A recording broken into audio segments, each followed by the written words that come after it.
A greener future for me would involve a walking first and bike first city. Growing our own food, becoming less dependent on production chains. More reliable public transport and less cars on the road, less traffic, less smog. Is at the heart of community. It's about how people share spaces, how people take ownership in those spaces and connect with people. Definitely relates to people's responsibilities and for people to be more responsible. Where everyone feels that they can connect across the city in lots of different ways which don't involve jumping in the car. It means potentially electric cars. I'd like to see a green future where we're taking the packaging with us to the supermarket, and that's the general rule. I think reducing the prices for public transport would be a massive step in doing that. By investing in people, in places, and not putting cars first.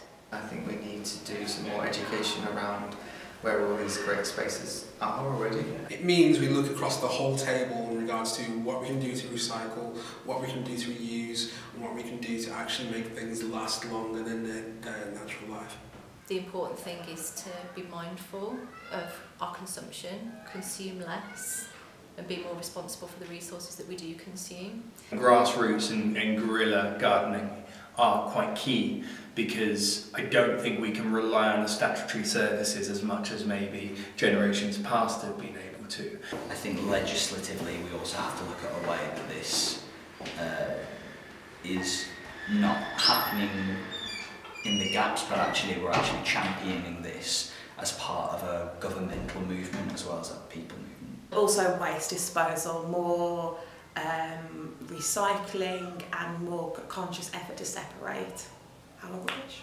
And actually making electric car services available for all, so we're talking as readily available as it is for petrol cars to have a charge station. As far as I'm aware, there's only one singular charge station in the middle of Birmingham at the moment, but there's not much else. Things that help people be more sustainable and more responsible for the waste that they produce, and just being kind to the environment. I would want that to be more accessible for everyone to use, so it's not just a bourgeois kind of way of living your life, but it's something that everyone can use.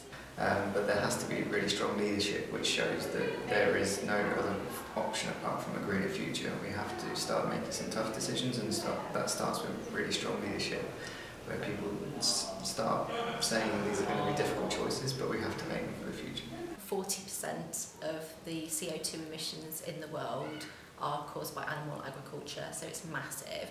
And so I make my own personal responsibility to be vegan to help make a greener future. And I think if everyone cut down their meat consumption a little bit, and also even went all the way to being vegan, we could really help the environment. I think that's really important. I think the supermarket should make much bigger steps to get people to bring their own packaging and stop providing multiple packagings when you're having something inside something else, where you can just pop that thing in a shopping bag. But I think the big corporations need to take more responsibility in persuading the average person that it is doable. Because if we can get the foundations in, then we can build off of that, and hopefully generationally people can take more and more of an ownership, because people start seeing the positives. They'll start seeing more colour, they'll start seeing more spaces being used, and they'll meet new people and all of these things. So I think it's about putting those foundations in, and hopefully kind of that picks up traction.